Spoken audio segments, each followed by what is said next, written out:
Well, I am really excited for today's episode. The idea for this episode and the following 6 episodes have come out of a lot of conversations that we've had on the podcast so far about things that entrepreneurs, especially in 2020, can do.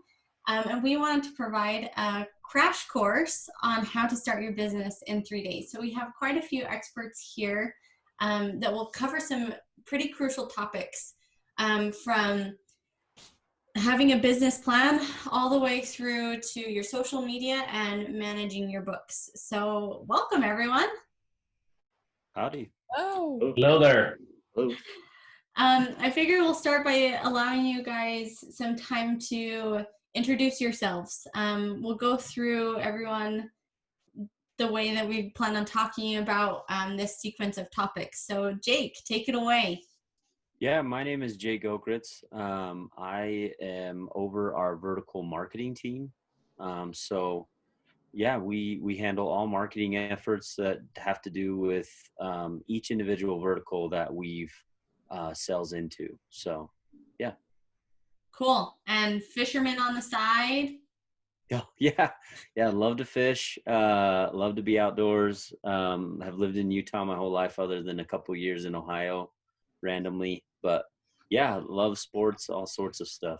So yeah, happy to be here. Awesome. Thanks, Jake. I am Maria Condra. I'm our Senior Product Marketing Manager at Weave. I've been doing product marketing and also product management for the last 8 to 10 years. And I too grew up in Salt Lake. Love it here. My family's Greek. And so it was a lot of back and forth growing up, but I'm happy to be here, Casey. Thanks, Maria.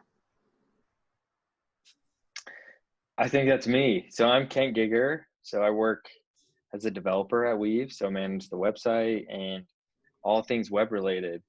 So I am going to talk about some cool things you can do with dev real quick, and hopefully you can get a website going. So I don't enjoy fishing like Jake, but I enjoy other people going fishing and I stay home. So there you go. You're the most outdoor person ever, Kent. I don't know about that. I do like getting outdoors. I do enjoy camping. Yes. Awesome. Thanks, Kent. Gianni. My name is Gianni Calfa, and I'm a senior designer at Weave. So I'm responsible for handling some web design materials and anything print related, design for events, promotions, ads. There's kind of a bunch of stuff under that umbrella. I'm relatively new to the company, but I was born and raised in Utah, and I've lived a few different places around the US in the past few years. That's pretty much it. Awesome. Thanks, Gianni. Mm-hmm. Audrey, take it away. Right, my name's Audrey West, and I'm in charge of the social media platforms for Weave. So I manage those. I don't know, my passion project is also to do my own little startup business, and so I have fun managing that social media and also my own personal social media. Yeah. Awesome. And we need to hear about Skedaddle X when we dive into our episode too. So, and then Jordan. Okay, Jordan Thompson. I'm the Director of Financial Reporting for Weave. I'm in charge of keeping our books nice and tidy and being able to provide reports to our bank and to our other investors. I've been with Weave for almost 5 years. It'll be 5 years in September. Hobbies. I had hobbies at one point, but I just had a baby girl just a few weeks ago, and so the hobbies is kind of a past life, I think.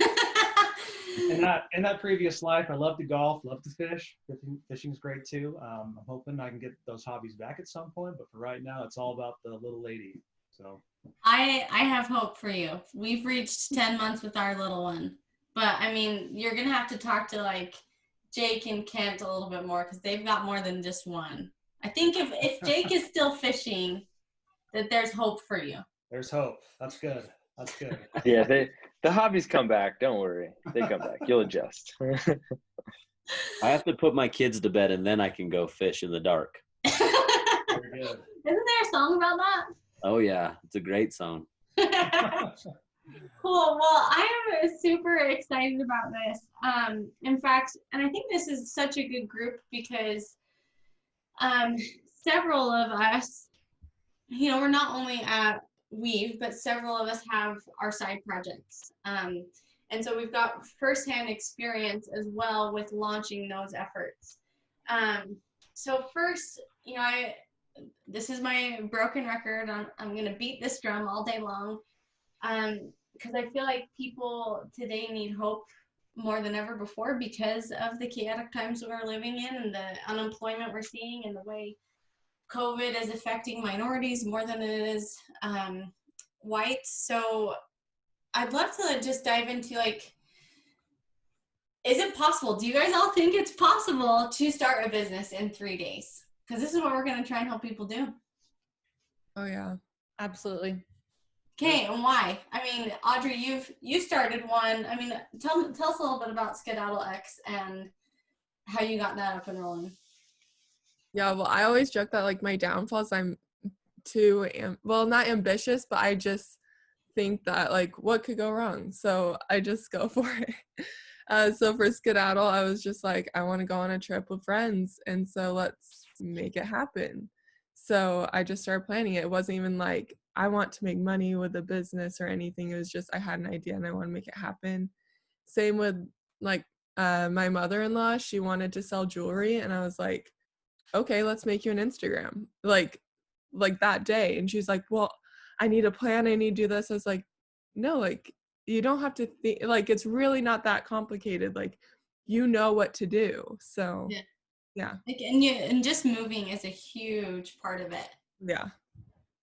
Audrey, I think you bring up a good point too, because something similar happened to me where I had a digital publication and someone else saw the potential in that and said, no, print it, distribute it, take it to Fashion Week.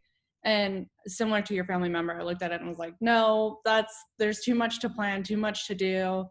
And the person believed in me and said, no, just go for it. Here's some resources or some direction that I can point you to. And you just move and it just happens. You ride that wave. That's right. I think, I mean, to go along with that point, Maria, I think having somebody in your corner pushing you and being like your, oh my gosh, like your fan in the stands. Yeah. I couldn't think of the word fan, but your fan in the stands where it's like, hey, like you can do this. And like on the hard days, that makes it a lot easier when you have that person that's there to be able to build you up, because there's going to be a lot of hard days when we are building a business. Yeah. And Audrey's naivety really comes into play when it's like, oh, just believe you can do it. Just go for it and don't think about it, too hard. And it just happens. Yeah. I mean, I can't say my taxes are perfect, but it's okay. Jordan's got you for that. He's got you covered. Exactly. I mean, there's definitely some execution things that we can follow and things that we're going to provide as an outline in these episodes. But I think we've hit a huge part of it on the nail, and something that I feel like a lot of the guests on the podcast have hit, and that's just get moving. Just start. Yep. I think it's super important to just start going, because there's so many questions and things you don't feel but when you just get going, you have your network of friends, and somebody's done it. Somebody's done Instagram. Somebody's on Twitter, right? Somebody's built a website before. Like, what do you do? And like, you realize how much people really actually want to help you, and your friends and your network come out of the woodworks, and people are like, yeah, this is what I did. Here, go try it out. Like, it's pretty impressive. Yeah. And like, you can sit and noodle on things all day and think about the way you're going to address certain issues, but really until you like are actually in the weeds, you won't find out how to solve that problem, or you won't get the inspiration on how to further develop your solution. Yeah, I think another big thing for me is just like, I mean, it is for everyone, it's just like imposter syndrome is like, I don't know what I'm doing. I don't know if this will be right. But I mean, people always say like no one really knows what they're doing. But I think that is why you have to rely on other people's expertise, which is why I'm so excited for this, because like all of us are an expert in a different category, and then all of it added together is what makes it up. So if you have that information and you just learn as you go, that's what's going to help you succeed. Yeah. And Casey, to your point about starting a business, like in this current climate, I think some people think, oh, there's huge infrastructures, huge companies that are out there that have the resources to do this and to pivot or to launch in this type of climate. And that's true, but there's also a huge infrastructure that they have to pivot as a company that takes a lot more work than you as a sole contributor who has the power to start from scratch and has a pulse on what's happening around you and in your community can really impact quickly. And so I think now more than ever, like if you're listening to what's going on in your neighborhood and your community and how you can help, then you absolutely can start and serve immediately. You don't need to be a huge company. Yeah, I like that.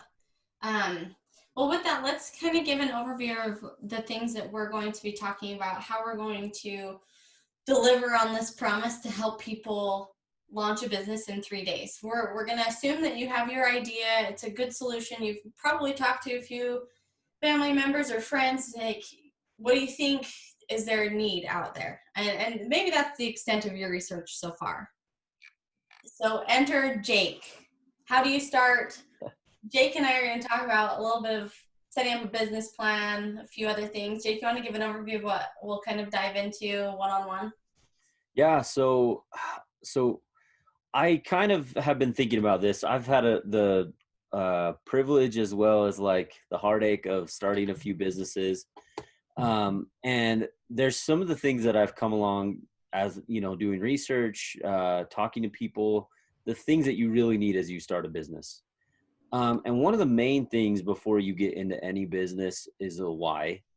The second thing is research. The third thing is marketing, sales, and then tools that you can use to really leverage to make your life much easier. So that's like an overview of those 6 things. One of the things that I think is really important, like I talked about a little bit, is the why. Like, why are you doing this? One of the businesses that I started, I think it was a good idea. But I didn't really have a why behind it. It was more like, hey, this is a cool idea. You know, everybody, it was the first company that I built. And everybody, when you build your first company, they have this like thought process of selling. And it's like, oh man, like somebody's going to buy this product. It's going to be so great. And that kind of like pushed me. But because I didn't have this underlying mentality of, I really had a reason of why I wanted to do it, that really made me come to a standstill. And during those hard times, I didn't really have the energy or the perseverance to get through them. And it ended up, the company ended up not working. So that is a super important thing. Another thing that we'll dive deeper into is research. Make sure that you're doing the research. Like, everybody, there's so many times, I mean, my brother literally comes to me on a daily basis with a new idea. And it's like, okay, like that's awesome. Like, I'm glad that you have this idea. Make sure that you're doing the research, that nobody's already doing it, who the competitors are, and things like that. And we'll dive deeper into that on the next one. What's your marketing plan? Everybody needs to have a marketing plan going into building a business. How are you going to drive leads? How are you going to drive awareness? That's super important. I come from marketing. That is what I do. And I know how critical a good marketing plan is. So that is a big portion of it. And how are you going to sell it? Like, what is your mentality of how to sell it? Are you going to be online? Are you going to be using people? Do you need to hire? So things that you really need to think about how you want to go about selling it. And it all depends on price point. It all depends on what you're selling. And we'll dive deeper into that. And tools. What types of tools are you using? Are you using one that will help you be very on point task wise? Are you using something that will help you be more better at marketing? So tools that you can use to really help you benefit from them to be able to make you more successful as you drive awareness and as you drive business for this new business venture that you're trying to do. So that's those are some of the main aspects of it.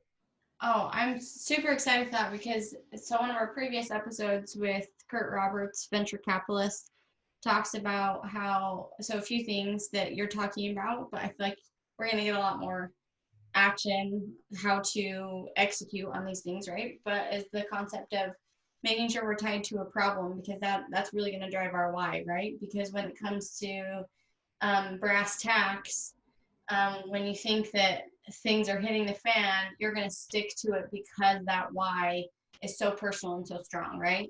Yeah. And then go for it.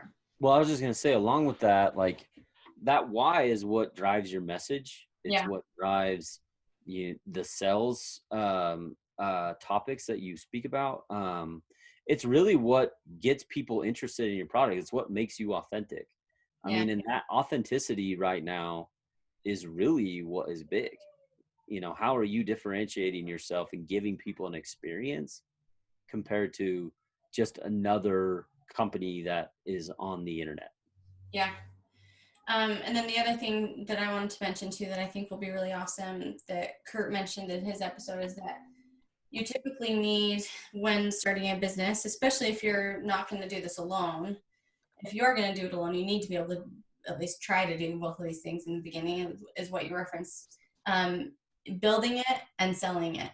And if you've got those two things down, whether it's all within you or you're bringing someone else on, those are pretty key when launching a business. So awesome. Thanks, Jake.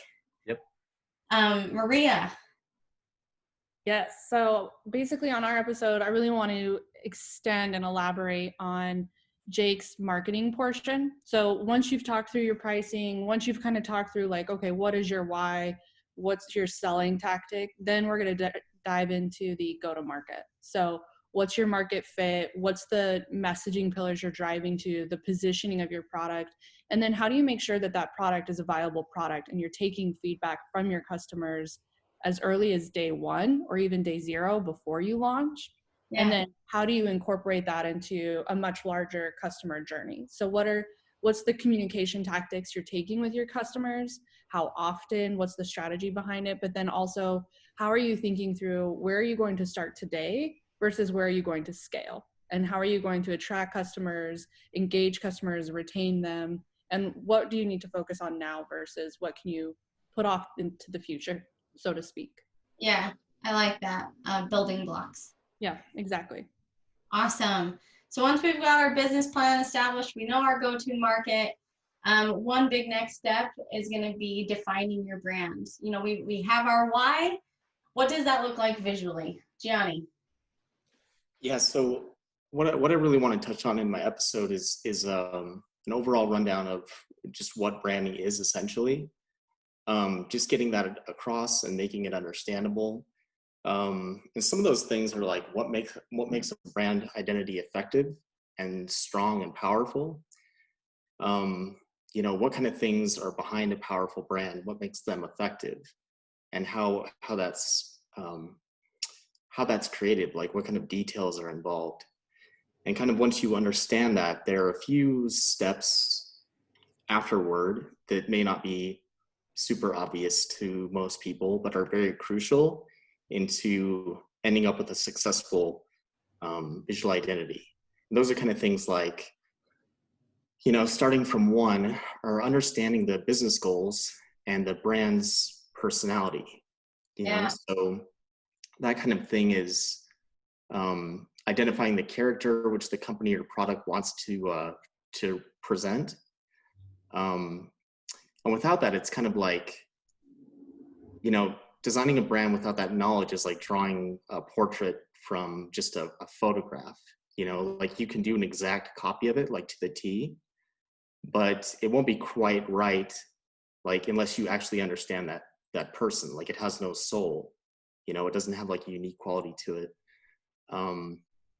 Market research, market and user research is very important. And all of this is even before any design or any drawing or any of that stuff even gets touched. It's really like,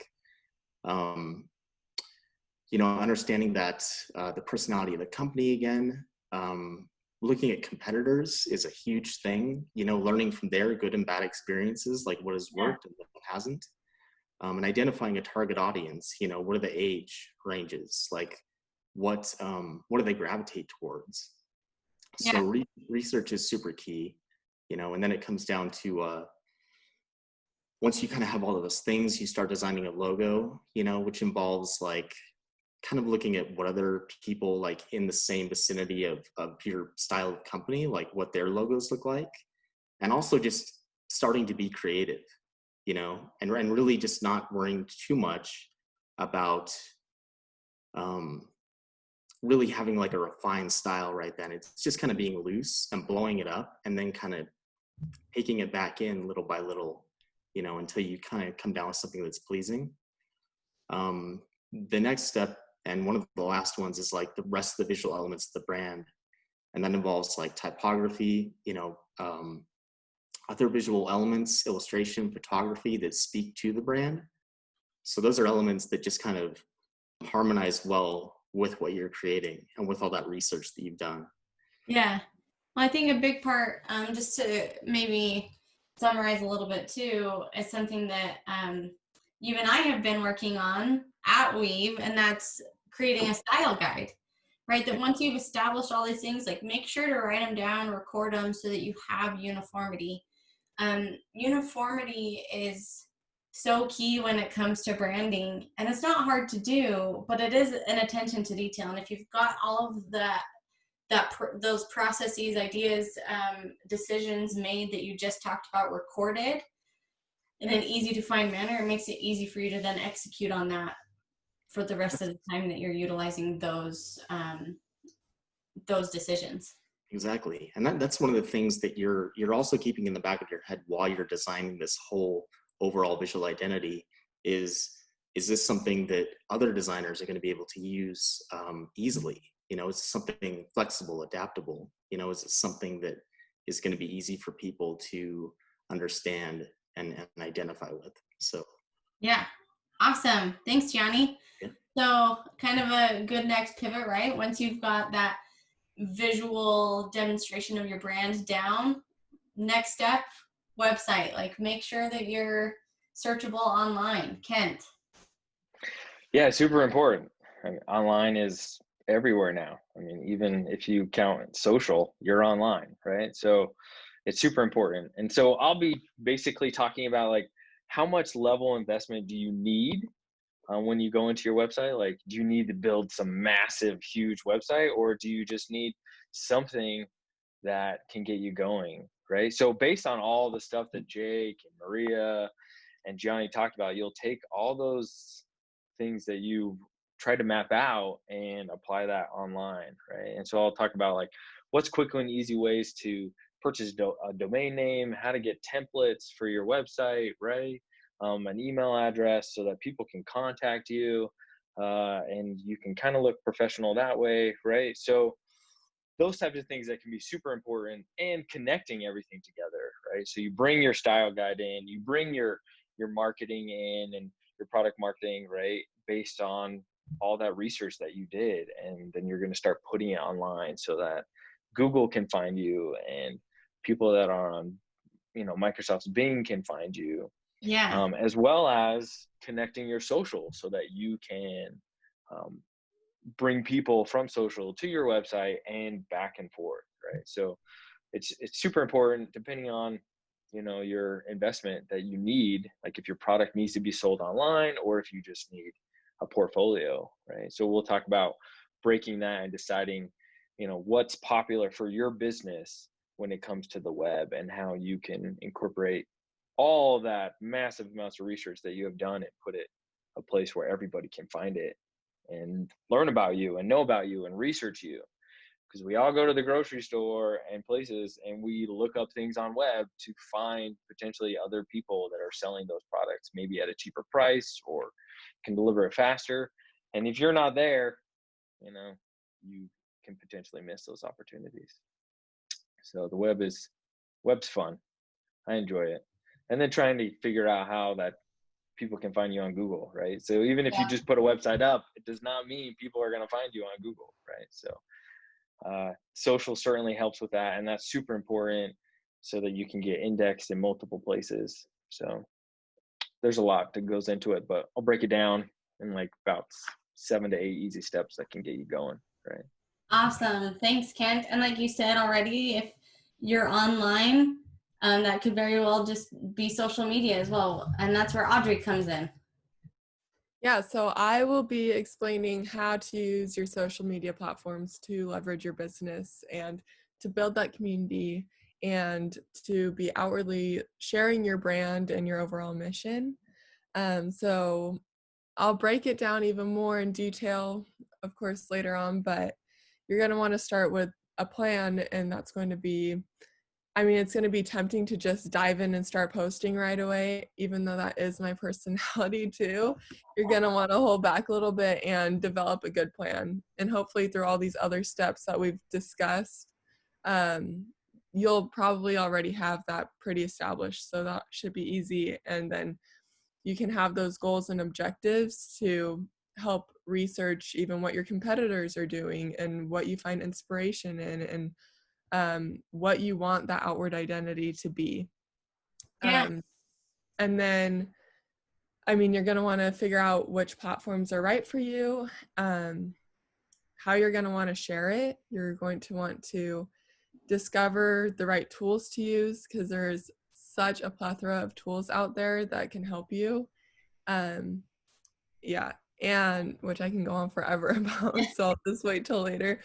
But yeah, and then also what Gianni was saying is like your branding is so important, because when someone discovers you online or they're finding your social, this is what they're going to see is your social media platforms. And so you're going to want that very professional and the same branding and all of that. So I think following these steps and having that branding already established to then put towards your social media will be super great, because that's just going to set you up for more success.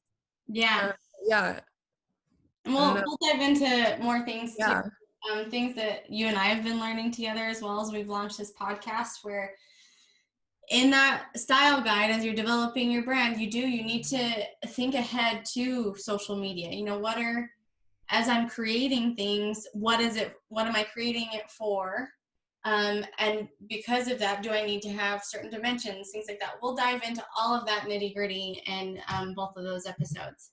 But so now we've got our business defined, it's up and running, we're findable, we're ready to start selling our product or services.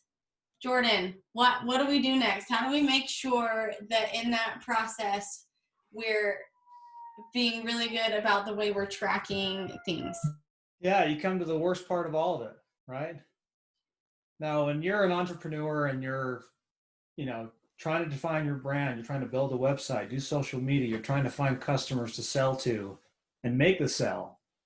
The last thing you're probably thinking about is, how do I keep track of my books and the ins and outs of all the money? So that's what I'm going to be talking about. And like Jake mentioned, understanding the why is key, because so many times, at least new business owners that I've talked to, there's an underlying mindset in general that says, as long as there's money in the bank account, then we're good to go. And so helping us understand the financial implications that are outside of your bank statement. And the way you understand those is tracking books beyond, again, just your bank balance. Well, and and you've probably seen this, but like, there could be money in the bank account, but it could be really easy as a budding entrepreneur to work 80 hours a week. And so even though there's money, is it enough to reason or to logically say like, oh, I'm getting enough for having put in that many hours, things like that? Yes, definitely.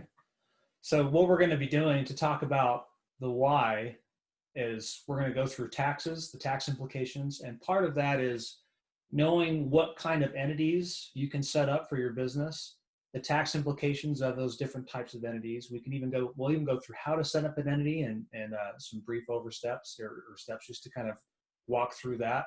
We'll walk through the second part of the why, which is understanding and helping other people understand if you have a viable business. You can have money coming in the bank account, but if if you're selling at low margins, if you're not able to keep up with the rent for your office space, Yes. if there's not a market out there that you're going to be able to expand into and achieve more customers, all those things, you don't have a viable business and you're not going to make it far. So taxes, understanding if you have a viable business. And the third part of that is, asking the question, do you have money in the bank account now? But also knowing if you're going to have money in the bank account later. And if the answer is no, we get to the third part, which is getting investment from either a bank or from investors. Beyond that, we're also going to go into different tools that are out there, different accounting systems, which I would strongly recommend in the beginning. Get an accounting system, but that is money spent. And so obviously another route you can go to start out with is an Excel spreadsheet. Yeah. And we'll go through an example of how to build a quick books tracker in Excel, and that'll just get you started. But beyond that, we can go through payroll systems and other accounting tools you'll be able to use to track your books. So that's me. Awesome. Thanks, Jordan. You touched on a good point. I think in each of these sections, we'll be able to provide some good recommendations of tools, but also how Weave will be applicable. But I mean, to your point, Jordan, right? You got to spend money to make money. So in this crash course of launching your business in 3 days, you might end up spending a pretty penny to make that additional dollar, right? But we're gonna try and point you in the right direction. So I'm really excited to dive deeper into this.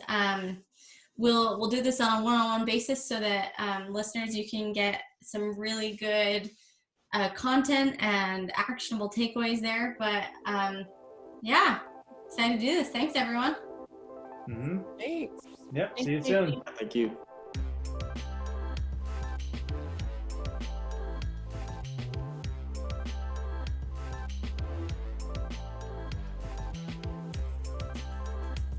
Thanks for listening to that episode of We've Connected.